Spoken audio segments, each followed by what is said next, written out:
Good evening and good afternoon for you in South Africa. Yeah, welcome back to Pepper's Echo. Every Sunday, 2 o'clock South Africa, 7 o'clock Cambodia time.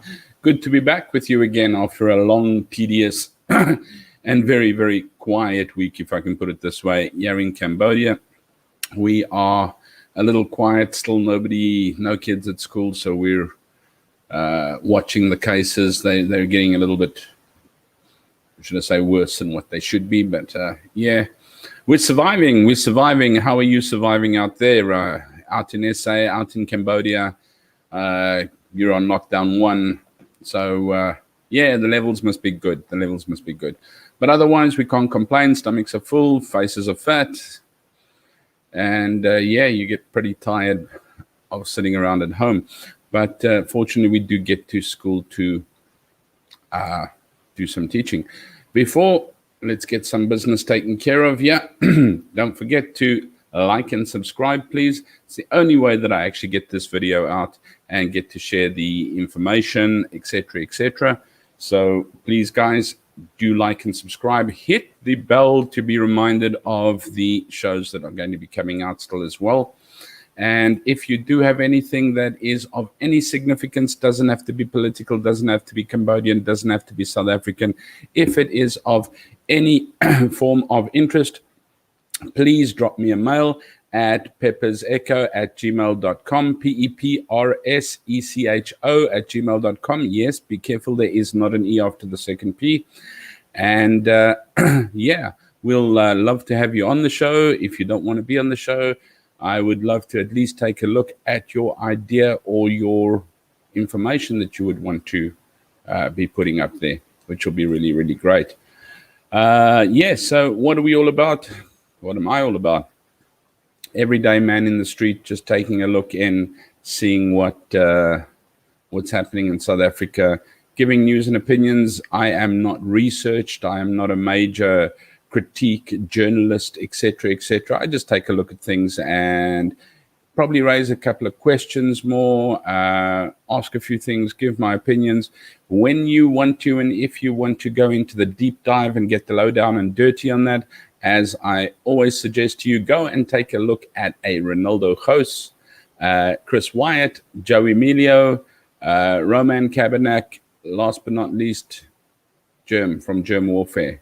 Go and take a look at those guys. I do put the links up in the comments below, in the descriptions below as well, with the sources as well for these videos. Then once again, I do not claim to have any form of ownership or rights to any of the materials that I use.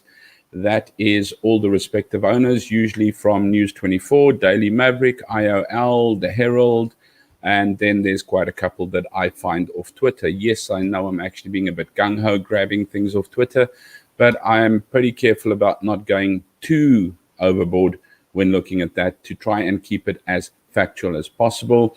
I try not to throw unsubstantiated. No, I'm kidding.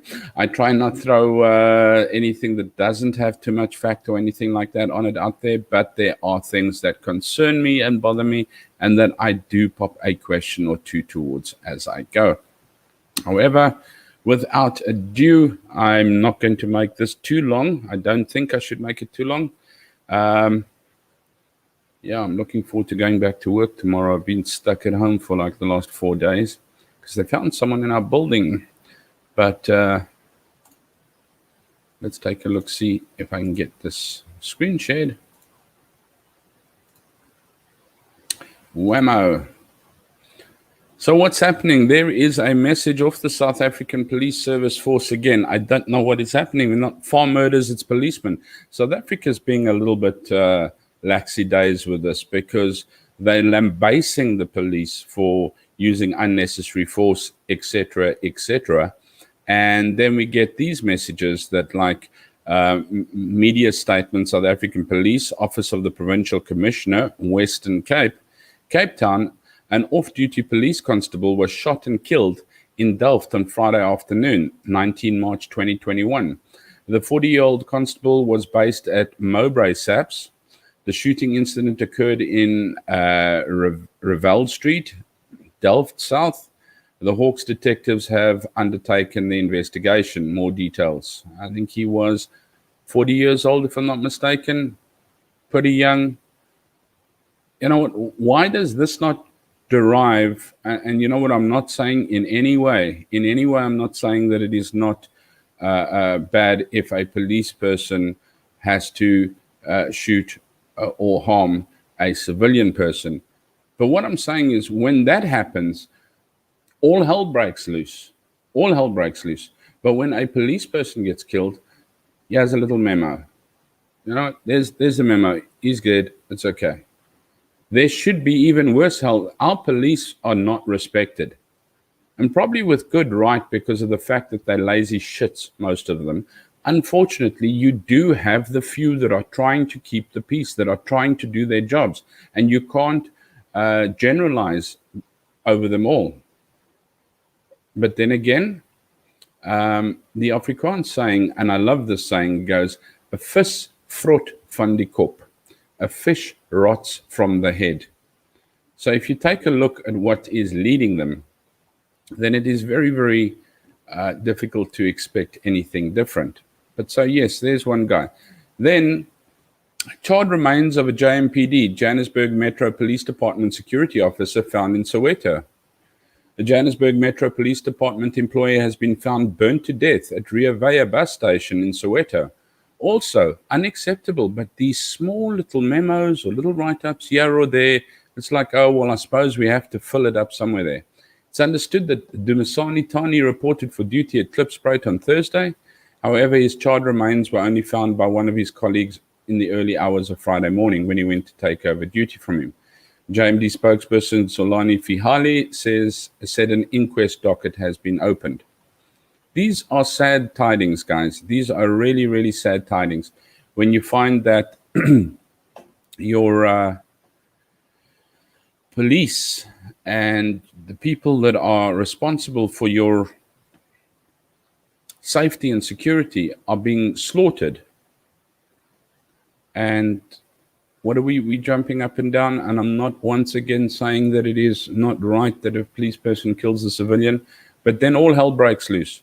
But when the police die, it's just like, oh, well, you know what? It's in duty. It's in duty. Because if we take a look at the next one, we can see that it says, police officer accused of Ntokize Ntumba murder formally charged. So 4 police officers accused of the murder of Ntokozi Ntumba.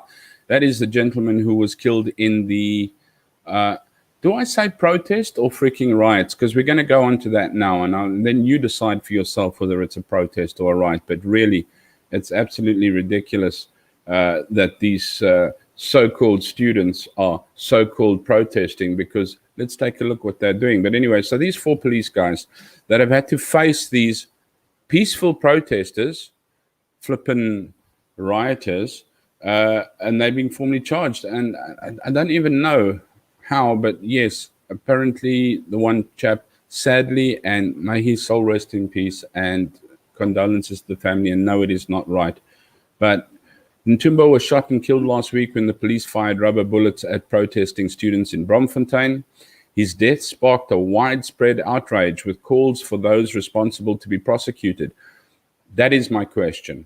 I'm not saying that isn't deserving of it, but what I'm saying is I've just given you 2 situations where Johannesburg Metro Police Department security official and a Cape Town policeman were killed, and nowhere has it sparked any outrage whatsoever. What is wrong with this country? What is wrong with this picture? What is wrong with the mindset of the people of South Africa? It just doesn't make sense to me. So, yeah, they have been charged with murder, attempted murder, and defeating the ends of justice. The defense has asked the state to provide it with post-mortem results, ballistics of forensic findings, and eyewitness statements in order to prepare for a bail application. The case has been postponed to 24th March, and the state has indicated that it will be opposing bail as such. Okay. Yeah.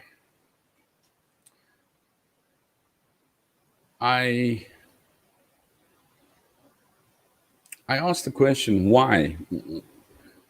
Why do we have, and I've brought that one up specifically, why do we have police that are being killed with very little said about it?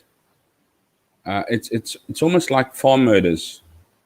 I don't want to bring up farm murders all the time because that's almost a given. It's almost like, oh, well, I'm not going to talk about farm murders because that's an acceptable numbness that we have in our brain these days. But police murders, security murders, I'm not once saying that it is not a tragedy, that it is not trauma, that is not unacceptable that a civilian gets killed. And I sympathize profusely, and I am also outraged at the fact that he is killed. But what I am concerned about is that our country has the mentality not to become outraged when a law enforcement official is killed. That's unacceptable. The country does not perform an outrage when a farmer is killed. That's unacceptable. But if in the middle of a protest, that isn't really a protest, it's more like a little riot, something happens, which shouldn't, it's an outrage. All of those situations should be an outrage, guys. Every single one of them should be an outrage. It's not just this. Student fighters on their fiery fees. Now, there we go. Now, this is a protest. Guys, why are we burning rubber? You know what? Free education for all, but guess who's at the forefront of it? Yeah, our little thugs, our little terrorists. I mean, this is our future leaders. These are our future doctors, our future lawyers, our future entrepreneurs. These are the people that are to be able to take the country's economy, my apologies, the country's economy, and repair it and fix it. But they're carrying on like hooligans. That's a riot. That's not a protest. It's a bloody riot. This is what the police have to face. And they're going, well, why are you using force in the middle of a peaceful that is not a peaceful protest. Look there. And guess what colors we have there? On the left-hand side, we have the thugs and the terrorists. On the right-hand side, we have the idiots and the arseholes. A-N arsehole, E-F thug. Okay? I cannot see one decent citizen there. I can see, I don't know, students at multiple universities marked the beginning of 2021 academic year by protesting against financial exclusion and calling for a national shutdown. So, of course, they want to shut down all the universities now. You know what? If I can't have what I want, and that is the problem with mentality in South Africa at the moment, the greatest mentality, and I'm not saying it's throughout, but it is the bigger mentality, and it is usually with the poor and the uneducated, that they cannot be happy for anyone. We lived next door to a professor. There's a black professor in Nelspruit. And he moved in, and it was like, what was it, 95, 96. So it was just after integration and what apartheid had been abolished and everything. And he moved into a house which was like a white suburb. But he bought his house there, and he built a huge wall right around his house. And he was a jolly decent chap. He had a nice family, and he was jolly decent. And I actually lived in the garden flat of the chap who was sort of like diagonally across the road. And the one day they got to chatting, this chap and the guy who owned the house where I stayed, and I was there with him, and they were chatting, and he said, he said, I'll tell you. He said, I can buy a bigger, better, nicer house than this that I've bought in this so-called white suburb in the black area because it's cheaper and it's nicer. He says, but I will not be able to keep it. He says, because they do not accept if you get, no one's happy for you if you get something. If you get a new car, if I don't, I want to break it down. You can't, no one is happy for you if you get something, if you are given something, if you gain something. It's got to be taken away. It's got to be marred. It's almost like I keep on saying, it is, as long as everything is ashes and we can be above the ashes, it's fine. But nobody must get up out of the ashes as such. So there we go again. Students in multiple universities marked the beginning 2021 academic year by protesting against financial exclusion and calling for a national shutdown. So yeah, I can't pay, so you won't study. And of course, they want the debt wiped out. We'll go through that as well. I'll get quite a bit on this evening. Such protests are now annual events. So yeah, every year fees must fall. We want free education. We've got about 10% of the nation paying tax, but we want everybody educated for free. In the European countries where post-school education is free, you find high tax value figures, and everybody in the country is paying tax. And those taxes are high, but their education is free. Yeah, your taxes aren't high. You have about 10% of the country paying tax, which they're trying to suck dry to be able to embezzle, and then you've got your government trying to pocket 90% of that and then try and run the country on the leftovers. It's ridiculous. But every year we have these little protests come riots. So they're an annual event and often result in short-term victories for students. So short-term victories, which means like the universities are not allowing you to register for your new year or your next year if you have outstanding debt. So, I mean, if you haven't paid for your last year, if you haven't paid and now you want to register again, they're saying, whoa, you can't register if you haven't finished paying, or if you haven't paid at least 70% of your debt from last time, or I don't know what the percentage is. I stand corrected in that, maybe even less. But if you haven't paid, you can't register. And they're like, yeah, no, we'll burn things and go bananas again because we want to register. Doesn't matter what we owe.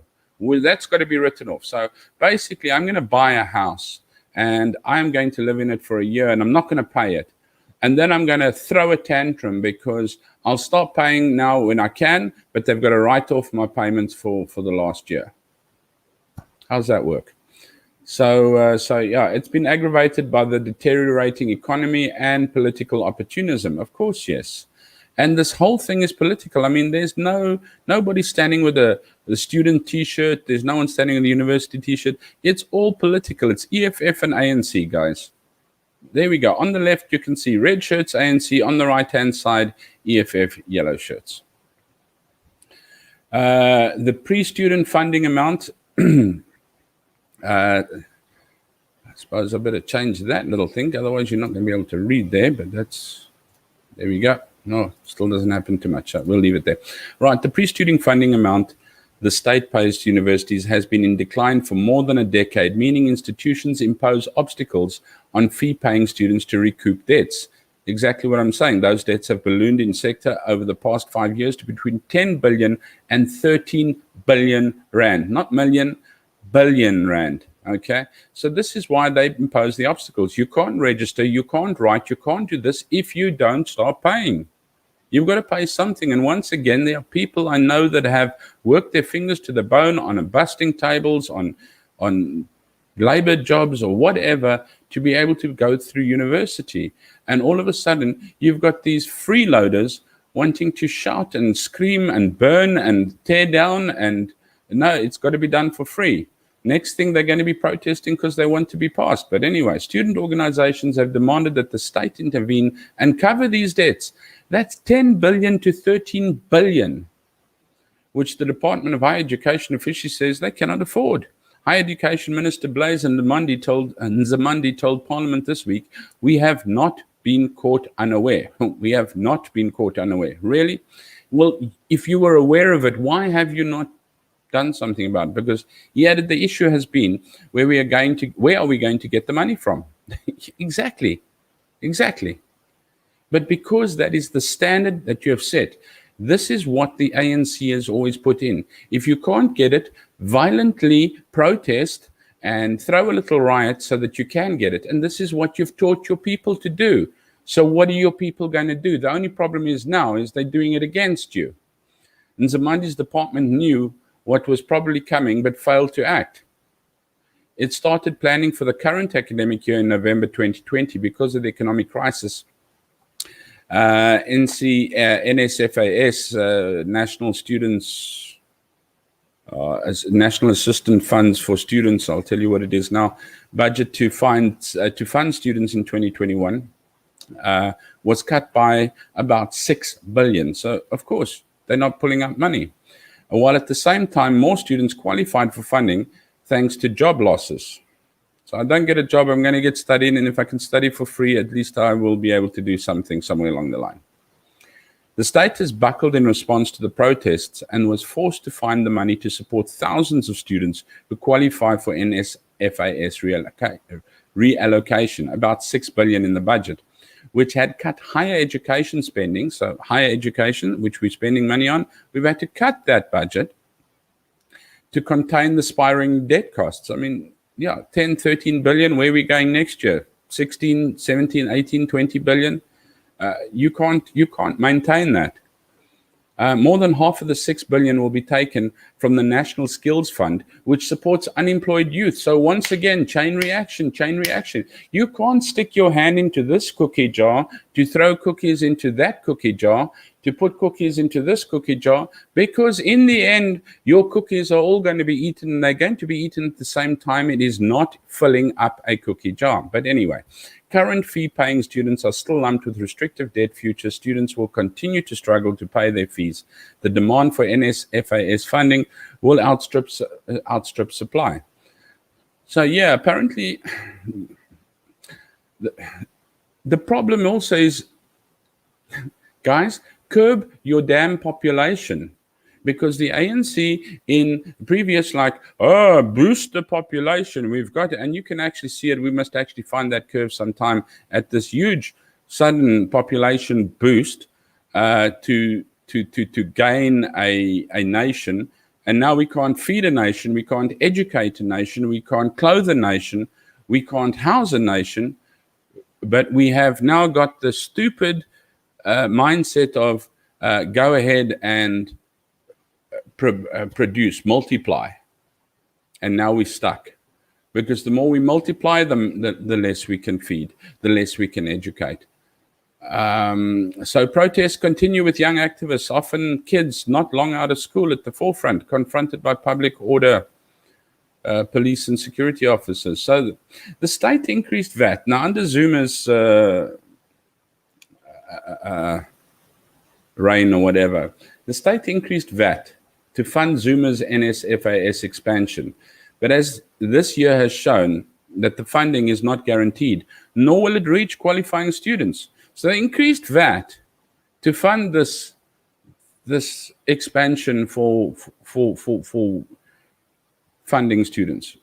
Then the president's announcement, which appeared to be aimed at bolstering support for his faction ahead of the ANC election. So basically, what is it? A PR, a lip service again. It did not address the perennial problem of the missing middle, which is the beef, the money, which is students who come from families that make too much to qualify for NSFAS but still struggle to pay fees. So I don't qualify to get funding, but I can't pay my fees, so I'm going to throw a little tantrum, and I'm going to stop everyone else from studying. It completely ignored the findings of the Hear Commission on Higher Education Funding, which found that the state could not afford free education and should offer loans backed by the banks. Yeah, right. Which bank is going to back somebody and give you a loan when you know you're just going to stand up and down, burn a tire in the front of the bank one day and say, wipe my loan out, it was for studying? No. Me, as a bank, go and play on the highway. There's nothing tangible I can take back. To all students to be repaid on an income contingency basis that will be managed by the revenue services. Okay, and when will you get an income? Because we've got about a 42% unemployment rate there. So 42% of your loans are likely not to come back. Bring it down to a 32% still. So who can accept a 32? If I paid you a salary, or you took money from me and I knew I wasn't going to get 30% of it back, that is a losing game. And then we get, and their name sounds like what they are in Afrikaans, but Umkhonto, Klompe Umkhontos. He says we're Military Veterans Association spokesperson. This is the biggest freaking noddy under the sun. He's an absolute imbecile, because he has all the money in the world. He's a wealthy, he's stuffed his pockets with the coffers from the government, and that's why he sits where he does. And He is as thick as two bricks, although he's supposed to be educated. I have met the man. He's an arsehole. Many years ago, and I'm talking, when I say many years ago, I am talking easily 25, 28 years ago. He was an idiot then, and he's just grown into a bigger dick.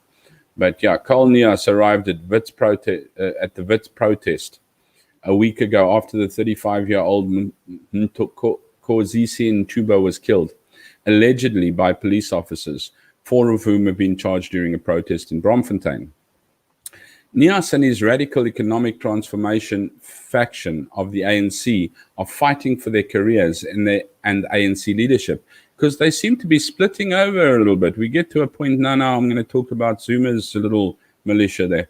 But Nias's boss, the ANC Secretary General, Ace Magashule, Ace in the hole, buddy, then marched with the students. Now, he marched with the students, calling on the government to find the funds for free education.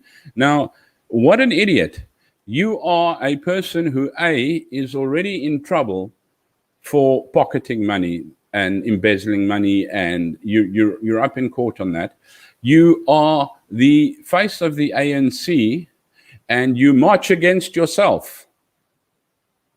How do you get that right? How do you march against yourself? So he's marching over. Come, let's go. I'm a bad boy. Let's walk with. Oh my goodness me! What a shit show, if I can say the least of it as such. So I just actually want to do a. While we're on that basis, before I actually do the little video, because I've got 2 little video clips of the little protest, which is a riot. But let's take a look at this one quickly. On the NSFAS, which is the National Student Financial Aid Scheme. There we go. Not AIDS, aid scheme. Right. Amid demands for free higher education, which have led to protests, riots, the National Student Financial Aid Scheme has racked up 6.8 billion in irregular expenditure. Irregular expenditure again. While auditors raised concerns about further 50 billion that was irregularly spent but not disclosed.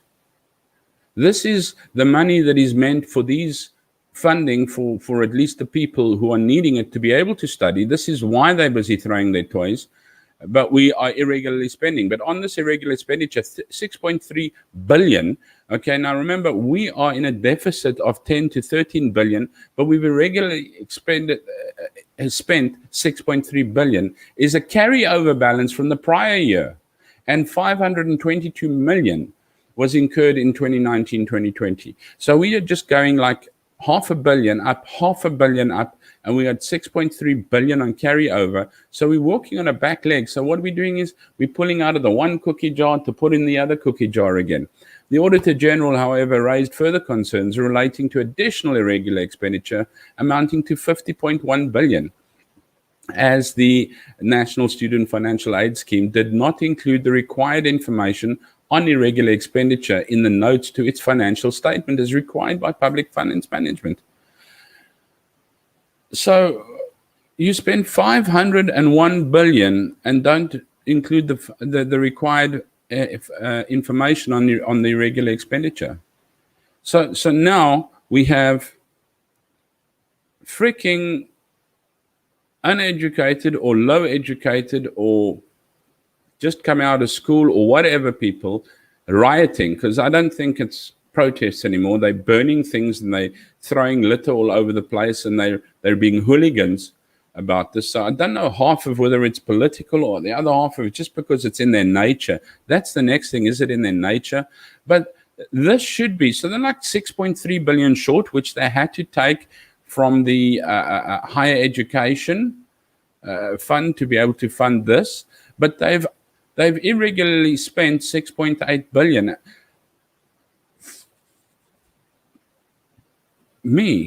What the? As the public entity did not quantify the full extent of irregular expenditure, it was impractical to determine the full understatement of irregular expenditure of the 6.8 billion. 6.3 billion as disclosed in the financial statement. For 2019-2020 financial year, NSFAS total revenue amounted to 35.582 billion. The bulk of the revenue was from the grants for student awards. mainly representing 94% of the total revenue for the year in review. So remember, they're 6.3 billion back, 35.582 billion revenue. So they're funding, but they're not funding because it's going down. $500 million to $1 billion at a time, almost in a year. 94% is, let's go back. The bulk of the revenue is from the grants for student awards, mainly representing 94.4% of the total revenue for the year under review. The main source of the NSFAS revenue was from the grant transfers from Department of Higher Education and Training. So that's where they got their revenue from, grant from Department of Higher Education and Training. Naturally, this is where they took it from. As we said previously, they've had to take the money from there to be able to bolster the grants to subsidize or to cover the costs of students who can't afford to study. It should also be noted that the NSFAS, besides receiving funds, voted to administer. Now, this is the best. You know what? Marking your own homework and doing your own thing never works. It never does, especially when you're working with a bunch of idiots. But now they voted to administer the grants for the bursary. So, you know what? I'm going to give it, and I will administer it as well. So also the charges, administration fees to administer loans on behalf of the government, departments and entities such as the sector, education and training. So basically, I'm going to do the loans, I get the grants and that, but I'm also going to get paid for administering it now. So what you give me, I'm going to take my pay from. So guess what? They're getting fat paychecks, because take a look at this. The committee a report found at the end of 2019-2020 financial year, the NSFAS had spent 28.456 billion of its operational expenditure. 28.456 billion on operational expenditure. That's not loans, that's operations. And if you got a revenue amounting of 35 billion, then you're missing 7 billion. Anyway.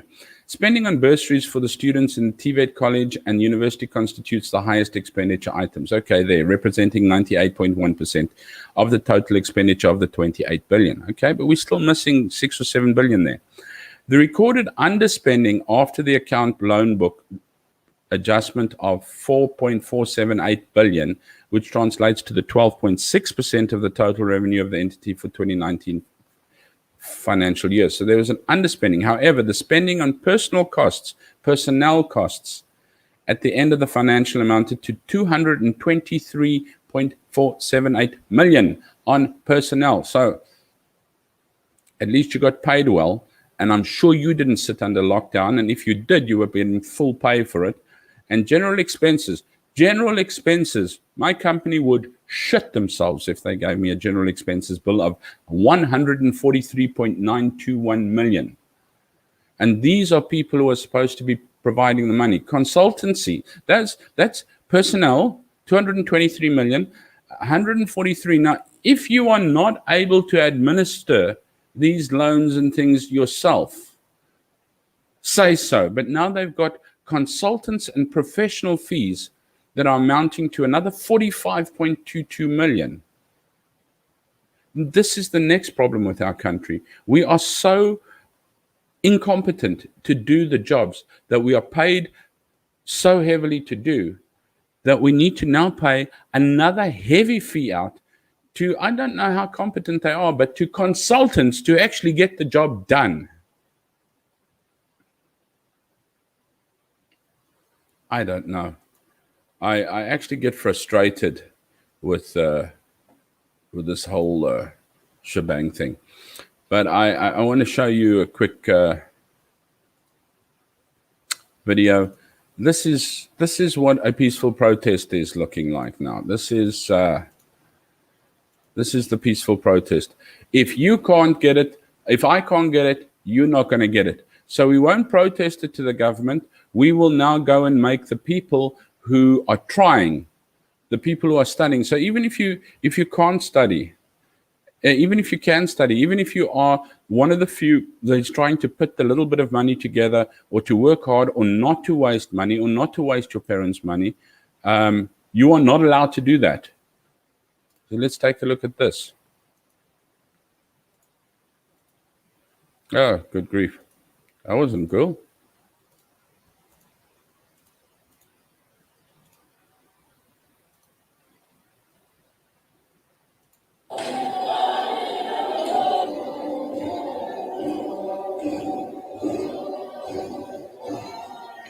These are people trying to study. This is our peaceful protest. Fucking hooligans.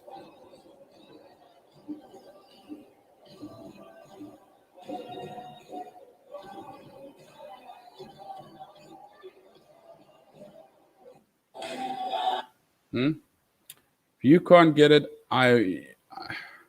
if I can't get it, you won't get it. Now, I touched on this earlier on as well, and I want to know, is this, and I'm sure for some of them it is because of studying and their studying fees and that, but how many of these hooligans are pulling in their little political things? Because listen to this video, and you're going to hear that in their protest for free education and for wiping out billions of rands of debts that the country must just eat up like that, because only 10% of the country is really paying tax. So probably a lot of these people don't belong to taxpayers. Probably a lot of them do. Probably a lot of them can afford it as well. But they're just there for the fun of it too and going, we're doing it for the people. But are we playing race again? Because listen to this. One settler, one bullet at a fees must fall protest. Listen to it.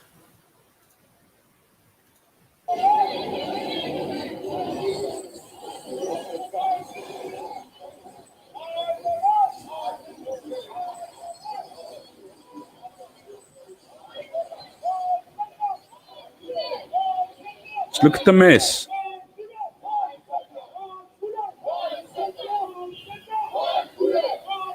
Our little EFF hooligans.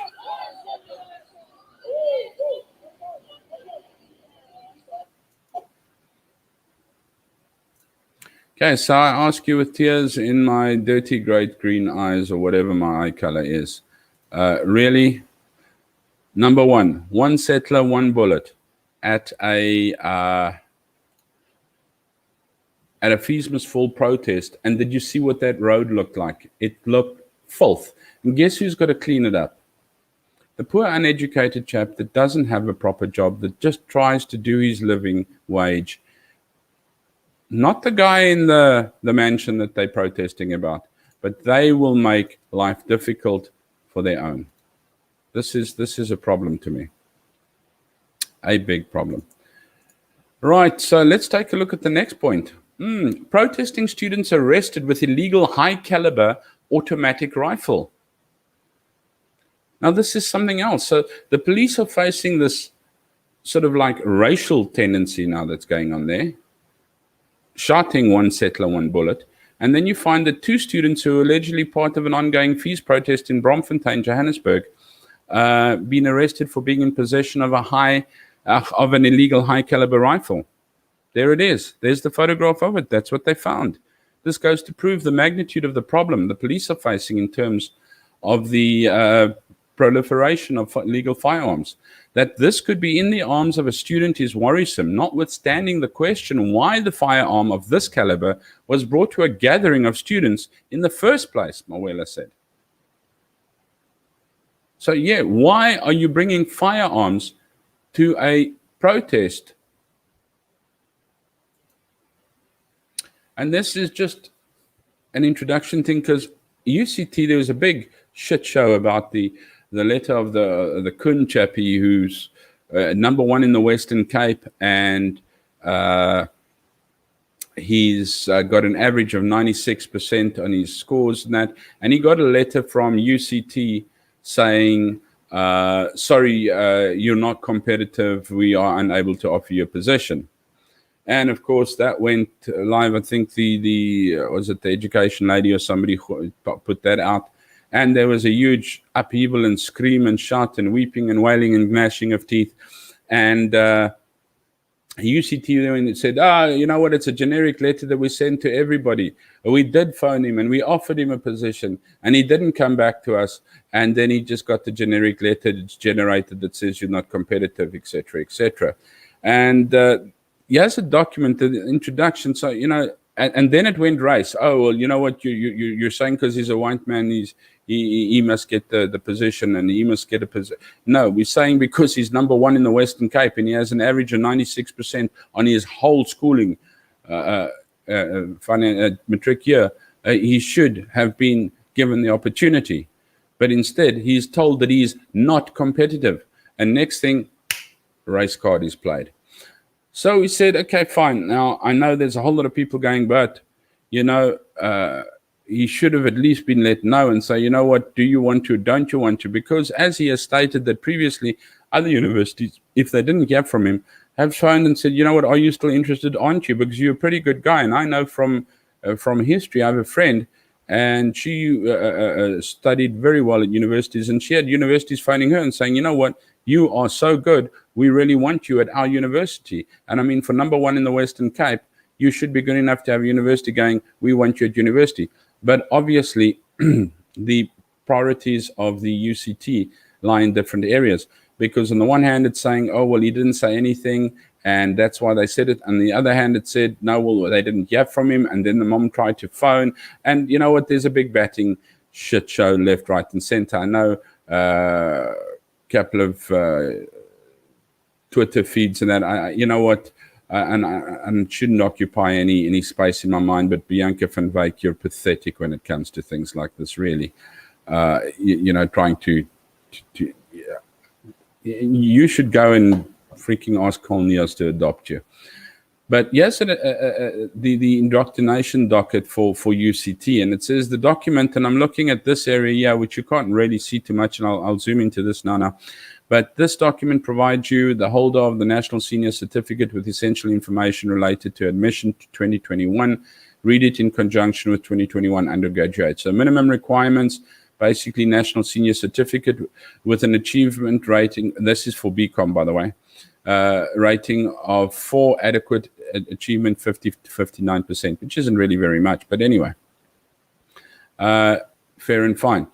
Then assessing. For applicants writing the National Senior Certificate, we use an admission point score, APS, faculty point score, FPS, and waiting point score, WPS.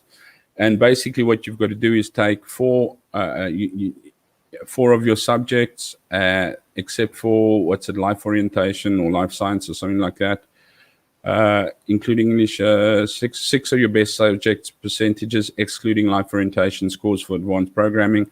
And you need to be able to get them above 50%, I think, altogether. Results below 40% for any subject do not attract score. So for applicants to be to the faculties of Commerce, Engineering, and Built Environment, Humanities, and Law, the FPS out of 600 equals the APS. So the FPS is your faculty point score, and your APS is your admission point score. For applications for the Faculty Health Sciences, the FPS is the sum of the APS and the percentages obtained for MBT tests, and is out of 900. I know I'm going through gobbledygook, etc., etc. What I'm trying to get down to is this point over here, which is like, you know what, are we working on education? Because UCT used to be a very highly regarded, and I think to a certain extent sometimes still is. I don't know anymore, especially after this little show that's gone on. But here's their sudden entrance. So for South African applicants only, in order to calculate your WPS, which is your weighted point score, so you get certain points, which gives you a certain weighting, adjust the FPS, adjust the FPS faculty point score by the disadvantage factor applicable to you. This is a percentage between 0 and 10%, except for the applications for admission to programs in Faculty of Health Sciences, where the range between 0 and 20%. So you can lose this amount of score just by not being the right color or from the right background. It doesn't matter how hard you work. It says we categorize all South African applicants, non-international applicants, according to the categorization of their parents' race under apartheid. So somehow we're still holding on to apartheid here. This allows us to have a proxy for the applicant's race. We use these categories to give priority in making selection decisions to ensure that we meet the diversity targets. So there are 4 redress categories. Redress category 1. So this is where you'll get more points or you'll lose points. So if an applicant with at least one parent classified as black under the apartheid. Fuck me. Redress 2. An applicant with at least one parent classified as color, but the other not as black under apartheid. So colored, but not the other one's not black. And then an applicant with at least one parent classified as Indian, but the other not as black or colored under apartheid. And then an applicant with at least one parent classified as Chinese, but the other not as black, colored, or Indian under apartheid. Good grief. This whole, acceptance thing is going on color.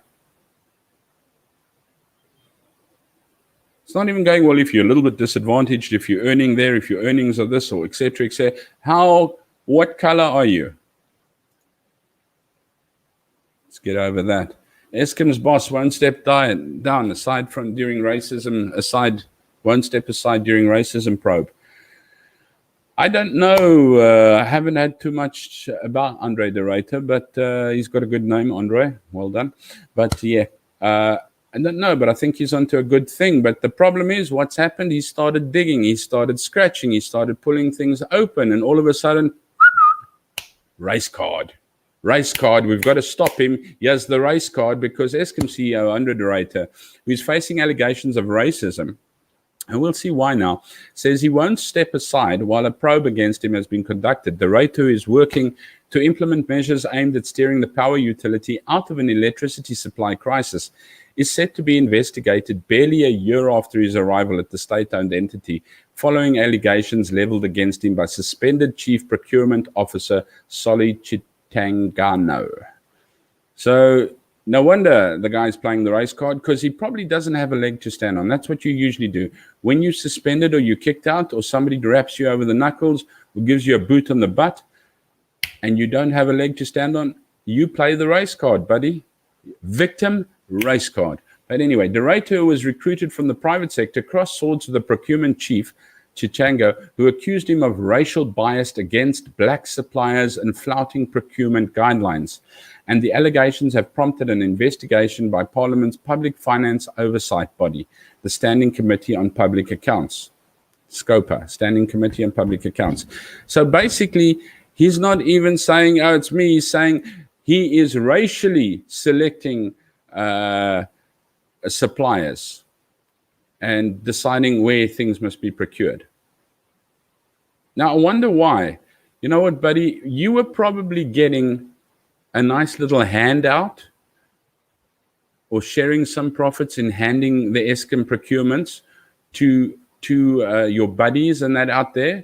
And De Ruyter probably went and said, no ways, buddy. This isn't working. This hasn't been delivered. This is overpay. We are cutting all of these off. And all of a sudden, Mr. Chichango or Chitanago, Kano, or whatever, you are busy playing with fire, suspended. And of course, he goes, oh, you're a racist. But anyway, I welcome the investigation. I think it'll be a good opportunity to fully ventilate all of the charges made against me. They're not only restricted to racism, but other elements. Chitangano, who was in February placed on suspension a day before appearing before SCOPA, Standing Committee on Public Accounts, wrote a letter to Public Enterprises Director General Tatso Klakudi and copied the committee detailing a number of irregularities allegedly committed by De Ruyter. At the center of the allegations made by the former Chief Director of Supply Chain Governance at the National Treasury is a 5.2 billion fuel oil tender by black-owned group Econ Oil, which Eskom wants to be reviewed due to claimed irregularities. Chitangano, before his suspension for poor performance had questioned the unequal treatment of suppliers under De Ruyter. Now, once again, I do believe that these suppliers have been milking Eskom because it's government. And you probably find the main procurement guy, he's been getting backhands and everything. You know what? Produce what you want to, give what you want to, charge what you want to. We're the government. We print money. We have not been made privy to all allegations that have been made against me to Scopa, and I will cooperate fully with such an investigation, said De Ruyter. Sorry, Andre. As the chairman of the board has said, racism and sexism have absolutely no place at Eskom. Equally, we cannot accept, listen to this one, which sounds like it might be a good one. We cannot accept underperformance and we cannot accept corruption. And where we find either of these, we will take necessary action as is required of us, he stated. Cray for you. Go fetch. De Ruyter, hopefully you can hold out there. But let's take a look at some more state-owned enterprises. Prasa. 3 more ousted Prasa execs to return to work. Now, execs, that means that's paychecks, buddy. That's not small change, that's paychecks. So just a quick one. At the end of January 2021, Martha Ngoye, Prasa's head of the legal risk and compliance, and Nkosinati Kena, chief operating officer, were fired for purportedly overstaying their terms of their contract with the rail agency. Makes sense, doesn't it? You know what? You've finished your contract. You're just staying there, scooping this massive salary, and you've surpassed your contract. Surely you should be finished. And if you haven't finished your work, then you're obviously not competent to do it. But anyway, on 2 February, Tiro Hotele, general manager, strategy, was also fired for the same reason. So I got 3 executives who are obviously reaping governmental executive salaries who've overstayed their contracts. Now, why are you firing me? Well, your contract finished so long ago. But after successfully talking and taking on Prasa in a case heard by acting judge Moses Baloyi, the 3 executives were kept waiting by Prasa to be reinstated in accordance with the court's order. The rail agency has said it would appeal to the judgment. Yeah, so, you know what, once again, our legal system. Militias. Now, let's take a look at old Jay-Z and his little private army. Militias defending Jacob Zuma from arrest could, let's do this for you, could lead to another Marikana, warns Frank Chikane. Defend Our Democracy is a group of 337 people in civil society organizations who go together to defend South Africa's democracy. Now, Chikane, I think he's the head of this group or something. One member of the group, Reverend Frank Chikane, said he feared that the militia outside former President Jacob Zuma's house. He feared the militia, sorry, not that. There has been some criticism that the group is playing into ANC factional politics. Militias posted around former President Jacob Zuma's Nkandla home who are vowing to protect him from arrest could possibly lead to another Marikana, Reverend Frank Chikane has said. It is something he fears. Now, yes, because Jacob Zuma is going against an instruction by the highest court in the country, and nothing's happening. And then people are standing around going, you know what? And one of them being that little bugbear idiot, Carl Nias, who's we'll rather die than let him go to jail. But that sets a bad precedent, because the people who are there, whoever you call them, have crossed the line, says Chikane. Once you make an announcement that we're going to make sure that someone is not arrested, even if a court has made a ruling, then you're outside the law. It doesn't matter who you are. No one is above the law. Chikane added that those involved in the movement were lobbed into the last 2 weeks as Deputy Chief Justice Raymond Zondo asked the Constitutional Court to impose a prison sentence on Zuma for defying the court's rulings that has been given evidence at the state capture inquiry. Now, I mean, Zuma has had old Juju to tea. He's had Nias in there. He's had the whole top 6 of the ANC. And he's like, I am the Godfather. But anyway, Zondo's request prompted people who called themselves the Mkhonto Isizwe military veterans to position themselves outside Zuma's home, vowing to protect him. Now, this is your ANC militia. This is not about Zuma as a person, but about the law. If you allow this to happen, an ordinary criminal would do the same. So yeah, if Zuma is allowed to, what stops an ordinary criminal from being allowed to? And they could stop the police from arresting a drug kingpin. What would you do if that happens? It is not about Zuma, the ANC, or the National General Council, but it's about the fact that for the first time in this country, some individuals say, even if a court made a ruling, we are going to make sure that the ruling is not implemented by the police if they come here. That's lawlessness. Let's take a look at some more government spending. Government allocates 60 million rand to COVID-19 ad campaign, but has only paid 18% so far. So the government has approved orders of 59 million rand to be spent on COVID-19 advertisement and awareness campaign. 60 million. While 47.3 million worth of invoices have already been received, only 10.7 has been paid, according to the Minister in Presidency. So, yeah, we're advertising left, right, and center. Stay home, wear a condom. No, I'm kidding. Whatever you've got to do to actually stop COVID, but we're not paying. Yes, once again, off to my buddy. The largest share of the budget has gone towards television ads, with the national broadcaster bagging over 23 million across TV and radio.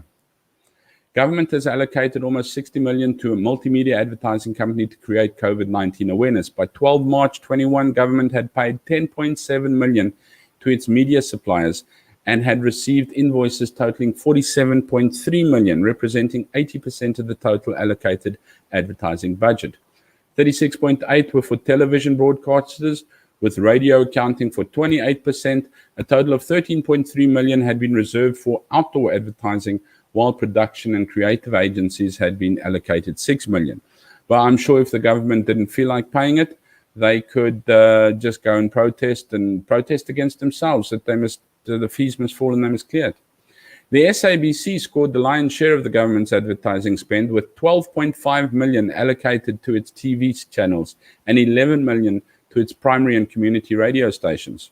So that's, over 50% of the allocated budget back into government coffers. So we're just taking from the one cookie jar into the other cookie jar again. We're not generating. Of the 22,818,029 spent on television broadcast, 9.5 million was spent on black media owners, which translates to 41% of the total television budget. So once again, I'm not going to say it, but yeah, I'm going to say it. Race comes in.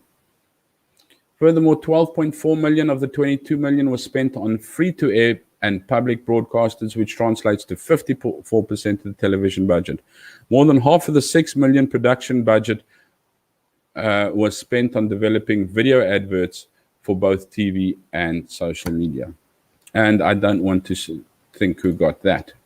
But let's go on to another little eggy day. So what's coming up? Easter's coming up. We're nearly in April, and what happens? 1 a penny, 2 a penny, hot cross buns. So Checkers not having this 1 penny, 2 penny. I want at least a shilling to $1.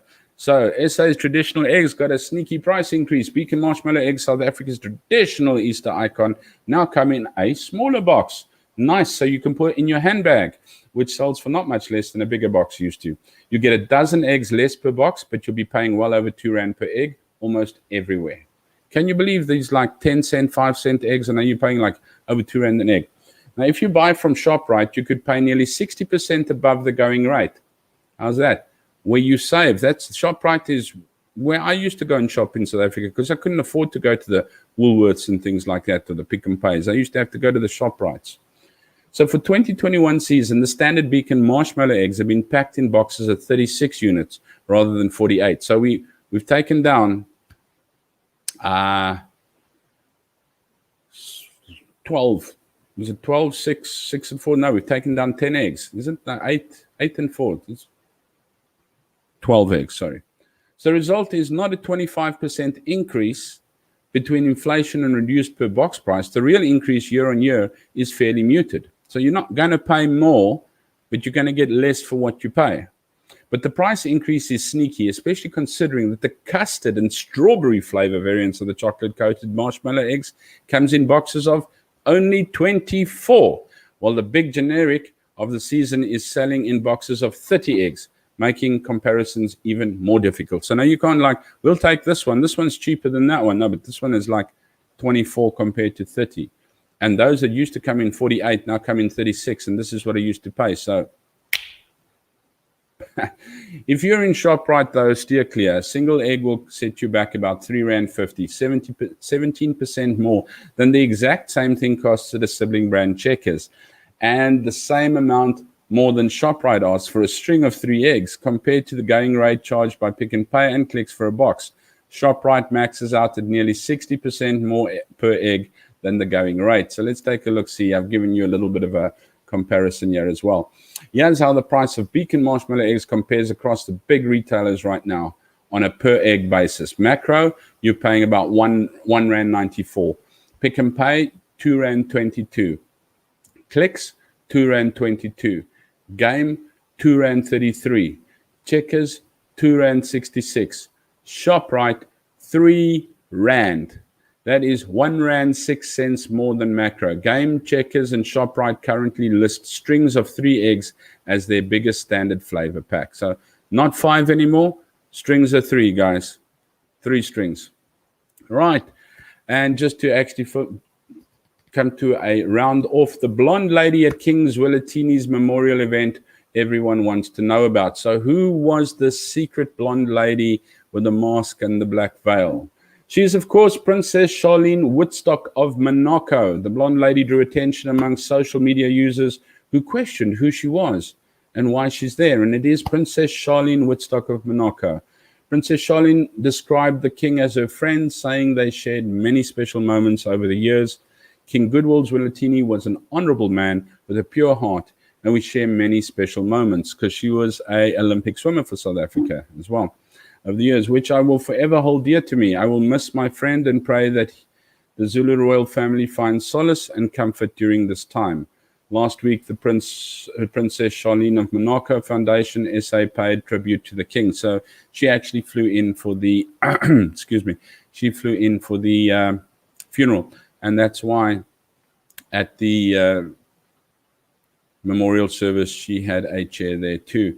But it wasn't really made into a big thing. There she is with King Goodwill's Willatini with her husband, and in the picture of her at the... So last but not least, to end off, I could not resist. And I'm living in a colonial world, and I am still a colonial boy. Juju, yeah.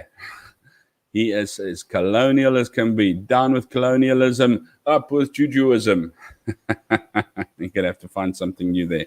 Guys, I've taken up the time. I've taken up the effort. I thank you very, very much for joining us, for being with the Echo. Please don't forget, like and subscribe. It's the only way we get it out.